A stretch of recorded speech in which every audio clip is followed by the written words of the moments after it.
I'd say it's a road movie, or it's a horror film. A lot of killing goes on. It's a very emotional ride. It's a very primitive ride. It's like a rabbit chase through Texas. And what happens to the characters is unbelievably dramatic. It's a crime story. The Mexican brown dope. In some ways it's a Western because of the terrain and the setting. In some ways it feels a little bit like a noir. There's a good deal of humor in it, so you could call it a comedy. You know how many people I know in El Paso, Texas? That's how many. It's a very powerful story about violence, where any option can be taken. Where are you going? I don't know. I'd say it's a horror comedy chase. Who are these people? I think it's a Coen Brothers film. Call it. Call it. They're their own genre.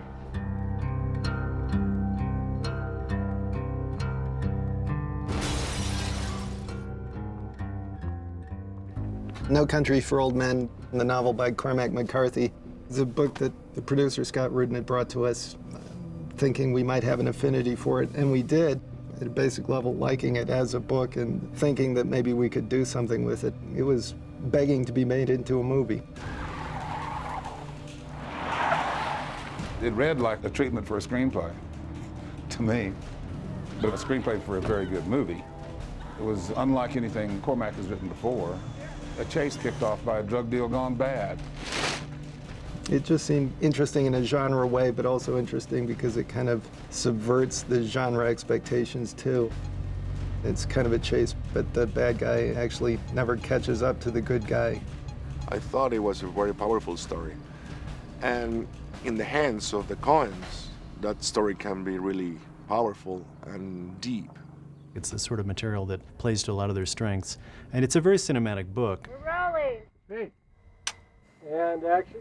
We'd done our first movie in Texas. It is a place that we kind of knew and were certainly attracted to before we read the book, so that was another incentive for us to do the story. As far as where you are at the end, you don't have to be in any specific place. Let's see where it times out. Here's how it's different for us, just in terms of the experience of making the movie. The three main guys never have scenes together because one is pursuing the other.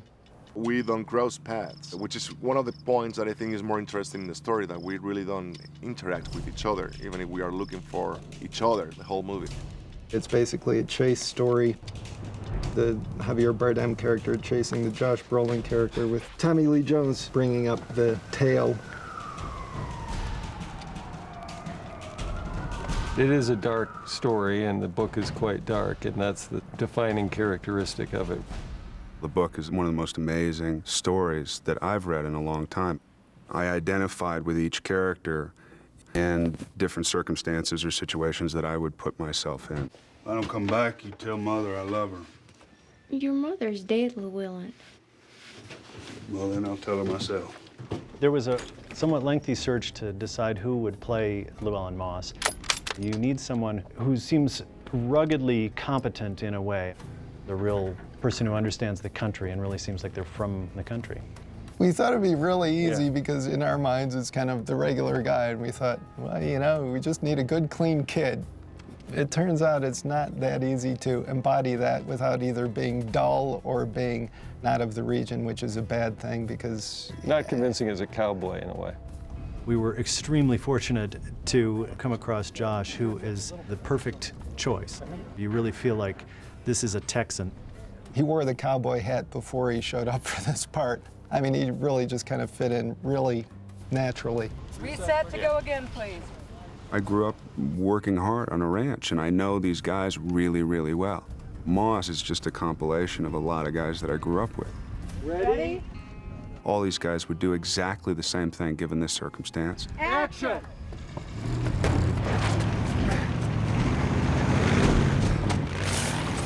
Moss is a backwoods country boy who's never had any money.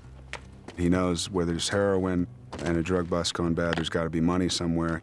And so he sees the money and thinks, well, nobody's here, there's no witnesses, and he almost sort of gets away with it. The book was about a good guy, a bad guy, and a guy in between, and he's kind of the guy in between.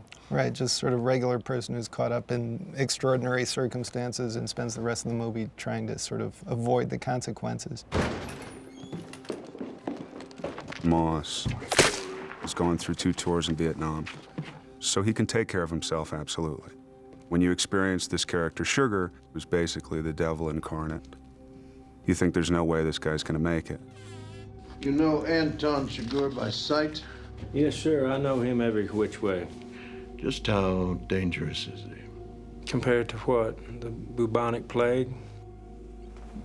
He's described in the book as someone without a sense of humor.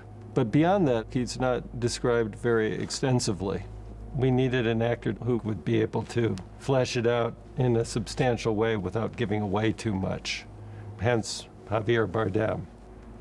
I'm looking for Llewelyn Moss. Well, I'd say he's at work. Do you want to leave a message? Where does he work? I can't say. Where does he work? As an actor, I always try to find the character circumstances. Here with the Coens, we realized that we don't need to know everything about Anton Chigurh because that's his power. You cannot really understand him completely. He doesn't need to be explained.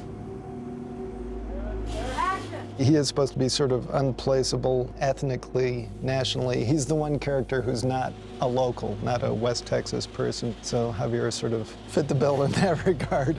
He's clearly, it is mysterious where he's from, but it's not West Texas. It's been really wonderful to watch Javier because those of us on the crew, I think, didn't quite know what to expect. And it's such a fantastic, enigmatic character that he's created. Call it. Call it, yes. Anton Chigurh only believes in one thing, which is fate. I need to know what I stand to win. Everything. How's that? You stand to win everything, call it. And he uses this coin toss in order to show the other people that their life and death belongs to destiny itself.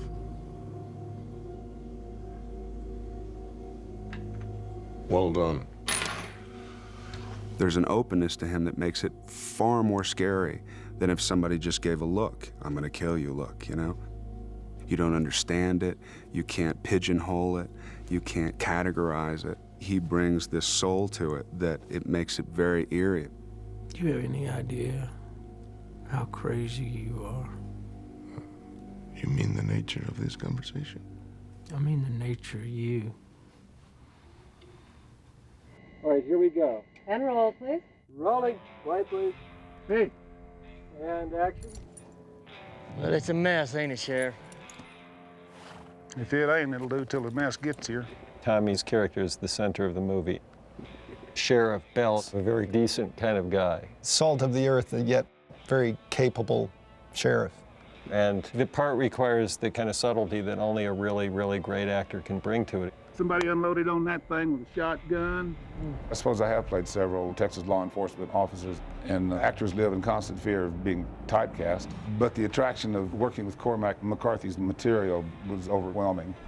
There's just a very, very few people who can carry a movie like this and also be in a real sort of fundamental way convincing as being of the region.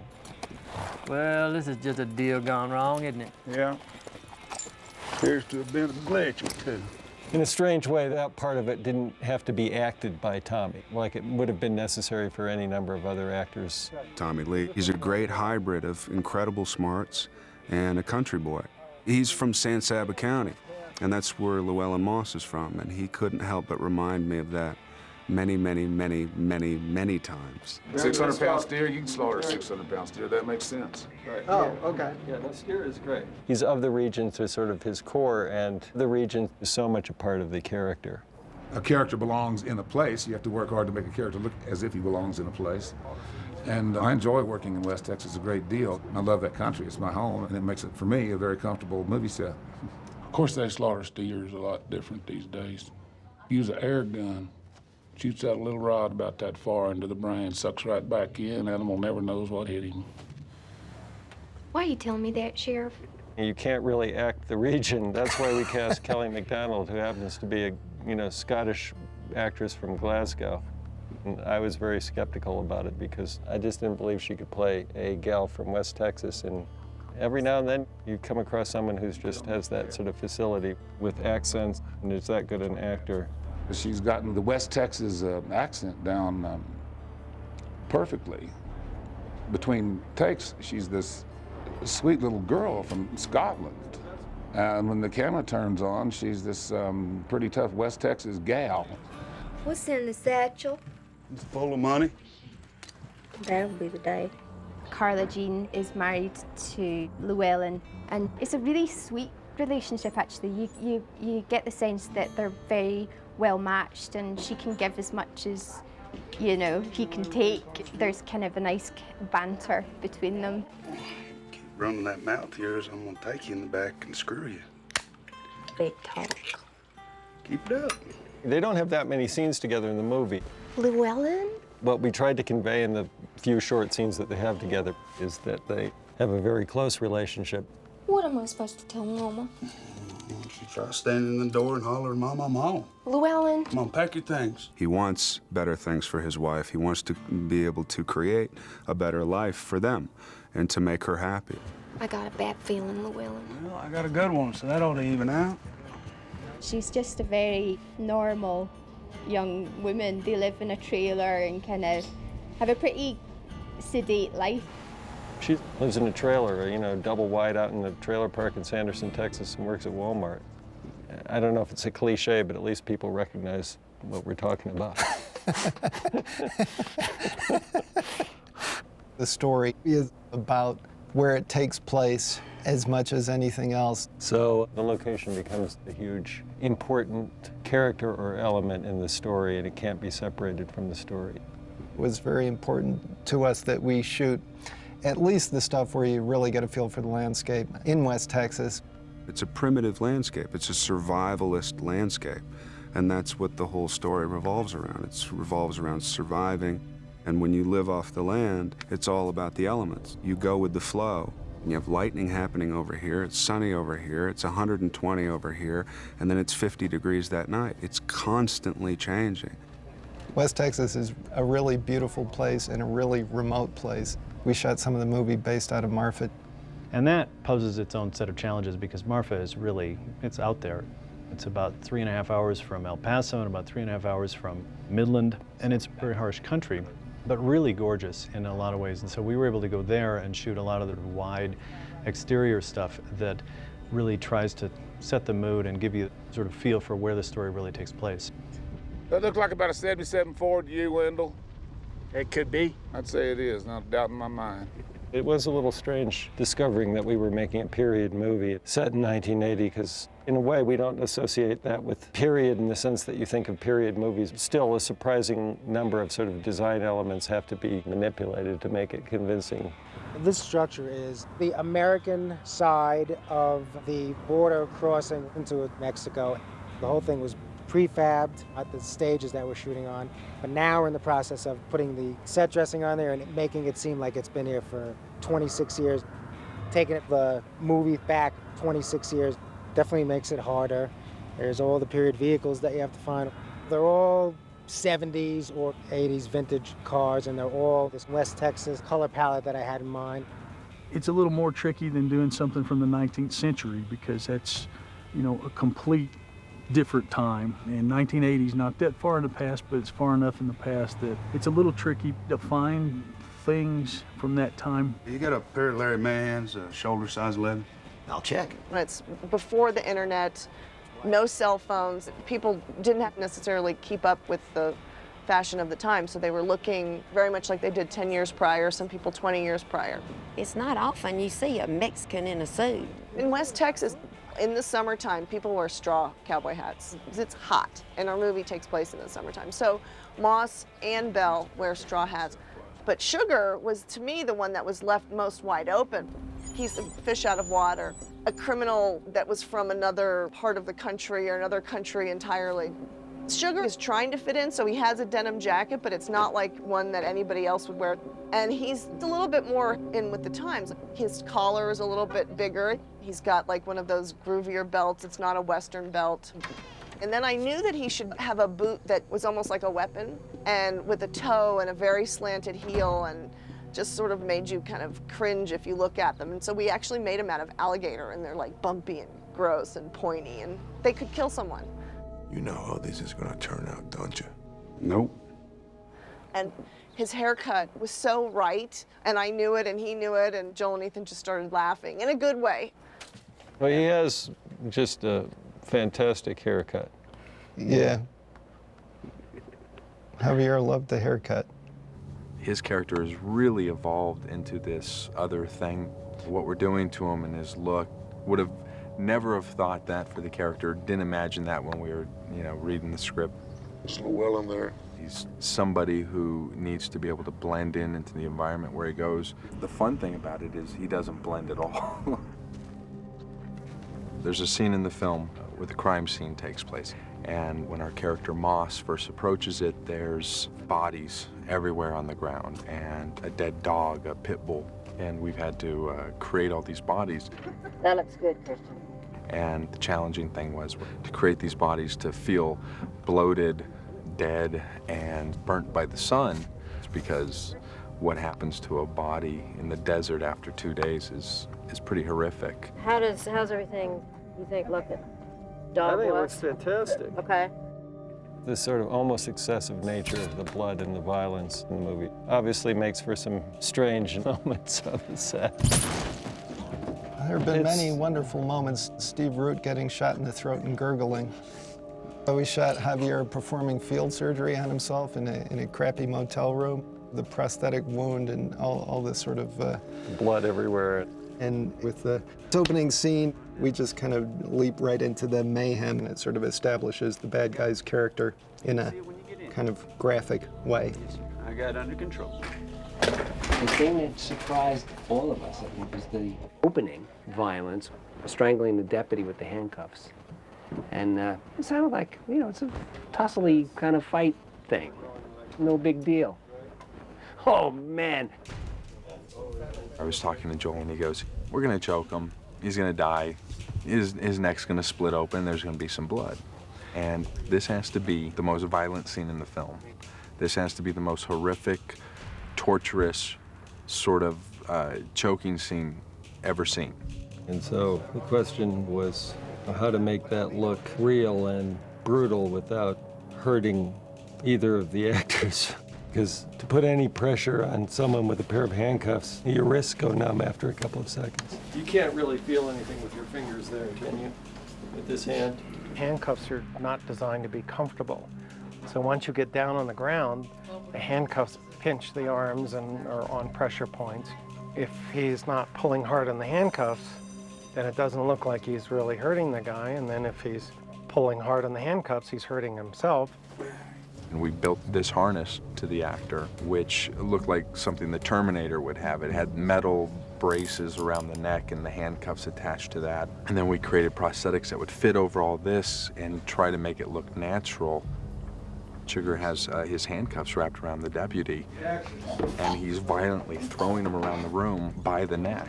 And as the chain digs into the skin, he eventually gives it a good twist, and the skin pops, and the artery bursts, and blood starts to come out. Give it to the brothers for shooting it in a way that I think sells the effect correctly. There's something about it that's a little like a horror movie. There are things that are sort of similar to what we've done before and things that are very different. A lot of this stuff is very procedural, people doing things to cover their tracks or track the other two people. It's all very, much of the about movies... physical activity in order to achieve a purpose, which honestly we've sort of always been fascinated by. The pharmacy explosion was a little tricky just because you're working in a public street. You have cars going by, stunt guys on the walkway, and then the crews in the store. So when you step down, sort of a quick look that way and that way, definitely. The whole thing comes from the original storyboard of the car blow-up scenes. So you start with the story elements where he makes a fuse and lights the gas cap, and it's all on the actor's cue. Action. So even the door that he's opening is loaded with materials. And even though one car explodes, we had 5 large plate glass windows to drop at the same time as if there was a concussion wave coming out of the car. You just kind of sandwich all the effects into it so it's not a big threat to anybody, but it's still visually filling the frame. Working with the Coens, it's always, let's take it a little further as we get a little more into the art of it rather than churning it out by body count. Take the gun out again, grab onto the thing, gun's drawn. Yeah, that's great. Most of the special effects are related to the shotgun fights. The weapons involved were a big deal. Let's talk to Jerry. I'm a little worried about that. All the guns the actors used. McCarthy's very detailed in his description about what the guns really were. Moss has a basic hunting rifle. You hold still. It's a Remington 700, but that's the same kind of weapon that Army snipers used. And he was a Vietnam vet, so that tied together. 12 gauge. You need shells? Yeah, double O. Moss takes a shotgun and saws it off in the motel room. So you want this to fall from this to that? Yeah. Okay. Quiet, please. McCarthy didn't really say what it was, but when he said he worked the pump and let the hammer down, there's only one shotgun I knew that, that did that. It was a Winchester Model 97. And so that's what we went with. That's a cut. Moss has to kind of work for his weapons. Chigurh just somehow seems to pull them out of thin air. Just whatever kind of killing thing that he needs.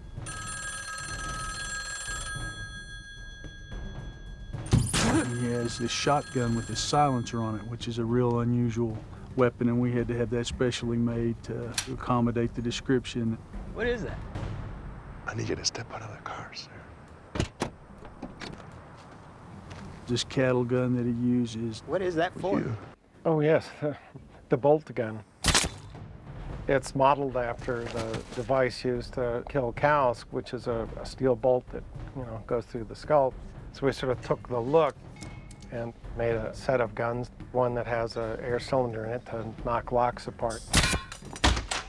And then the other one was a recoil model that would shoot backwards, so the actor had something to work with and he didn't have to totally mime it. It's as close as we'll come to a kind of action movie, although it is and it isn't. But like I say, it's the closest we'll come. I think No Country for Old Men is a very simple story, but in the Coen's hands, it's very complex in the way they shot it, in the way they go farther with their characters, and it's fun to watch, even if it's violent, because the story is about violence. The movie is by far the most violent movie we've ever made. It was different. I mean, it was different from anything we've done before. Once again, it belongs to the Coens.